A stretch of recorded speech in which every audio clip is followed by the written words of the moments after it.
या कार्यक्रमासाठी उपस्थित आहेत। पुन्हा एकदा जाऊयात, निलेश आहेत आपल्यासोबत। निलेश, हा साखरपुडा युगेंद्र आणि तनिष्का कुलकर्णी यांचा झालेला आहे। तनिष्का कुलकर्णी नेमक्या कोण आहेत, त्यांच्याविषयी काही माहिती मिळू शकली आहे का? यामिनी तनिष्का कुलकर्णी यांचे वडील एक व्यावसायिक आहेत।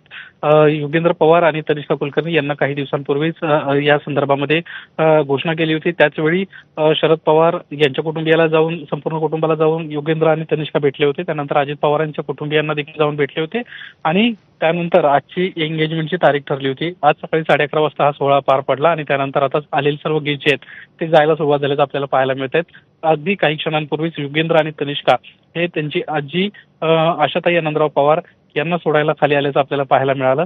संपूर्ण पवार कुटुंबीय आजच्या या कार्यक्रमाच्या निमित्तानं एकत्रित होतं। खासदार सुप्रिया सुळे, त्यांचं कुटुंबीय, यासोबतच शरद पवार, प्रतिभा पवार ह्या देखील काही वेळापूर्वी त्या ठिकाणाहून निघाले आहेत आणि या सोहळा आता जवळपास संपल्याचं आपल्याला पाहायला मिळत आहे। मात्र पवार कुटुंबीय जे सातत्यानं अनेक वेळा चर्चा असतात एकत्रित येण्यासंदर्भातल्या, मात्र राजकीयदृष्ट्या हे दोन्ही कुटुंब सध्या जरी वेगळी असली तरी जी खासगी कार्यक्रम आहे त्या कार्यक्रमांना सर्व कुटुंबीय जे आहेत ते उपस्थित असल्याचं पाहायला मिळतं। प्रतापराव पवार देखील या ठिकाणी आले होते। पवार कुटुंबातले सर्व शरद पवारांचे भाऊ असतील किंवा अजित पवार त्यांचे भाऊ, संपूर्ण कुटुंबीय या कार्यक्रमासाठी उपस्थित होते आणि आता हळूहळू या कार्यक्रमातून हे सर्व मंडळी जाताना पाहायला मिळतात।